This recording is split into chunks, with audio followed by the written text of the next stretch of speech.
Perlakuan terhadap umat beragama minoritas di Indonesia belakangan mendapat sorotan, baik dalam laporan tahunan Departemen Luar Negeri Amerika Serikat maupun video viral pendeta asal Indonesia saat demo keadilan rasial. Benarkah masih ada diskriminasi di Indonesia? Bagaimana respon diaspora Indonesia terhadap tuduhan demikian?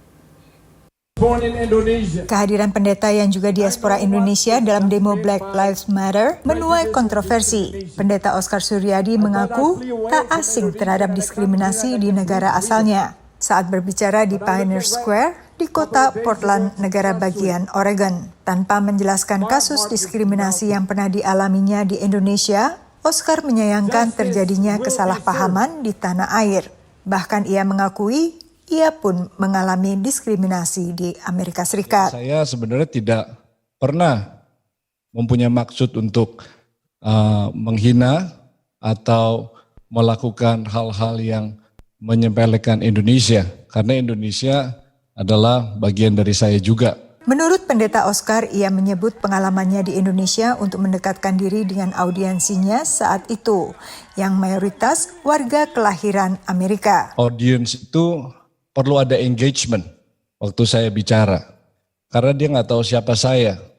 Nah, saya mempunyai empathy kepada kawan-kawan yang tertindas dan terluka, dan engagement itu terjadi, dan saya merasakan ada pembukaan, sehingga saya bisa bicara, preaching, ada connection.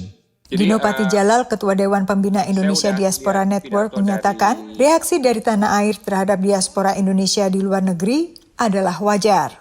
Kalau menurut saya pidatonya kurang bijak. Kalau minus apa yang disampaikan mengenai Indonesia itu on point dalam arti memberikan pandangan mengenai kasus George Floyd. Tapi begitu dia menyinggung mengenai kasus Indonesia, kalau I would not say those things. Menurut Dino, kebebasan berpendapat yang berlaku di Amerika bukan berarti bebas dari konsekuensi dari pendapat itu. Kalau diaspora sih komunitas yang demokratis, yang semua orang bebas bicara. Di luar pro dan kontra, perlakuan terhadap umat agama minoritas terus menjadi perhatian termasuk di Kongres Amerika.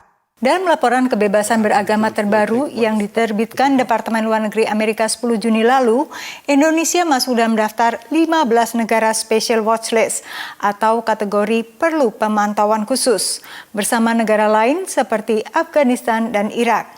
Ini tidak separah Tiongkok dan Arab Saudi yang masuk kategori sangat mengkhawatirkan dan sejak dulu dituding sebagai pelanggaran kebebasan beragama. Lagi, perlakuan terhadap minoritas di Indonesia termasuk umat Kristiani, Buddha, dan aliran seperti Ahmadiyah dan Syiah menjadi sorotan. I commend the report released today to everyone. Its very existence is evidence of our strong resolve to defend human dignity. Meski mengakui Indonesia tak luput dari masalah, Dino Patijalal yang juga mantan Duta Besar Republik Indonesia ke Amerika Serikat menolak tolok ukur pemerintah Amerika Serikat. Kalau you fokus pada apa yang terjadi pada kasus-kasus di lapangan ya, akan selalu ada itu, Yun. Ya, itu tidak merubah kenyataan bahwa dari segi sistemik ya, Indonesia adalah negara demokrasi yang terbuka, pluralistis, dan menganut religious freedom. Selain menyoroti perlakuan terhadap umat agama minoritas, pemerintah Amerika Serikat juga menyoroti perundangan penistaan agama serta radikalisasi di kampus. Dari Alexandria, Virginia, Yuni Salim dan tim VOA.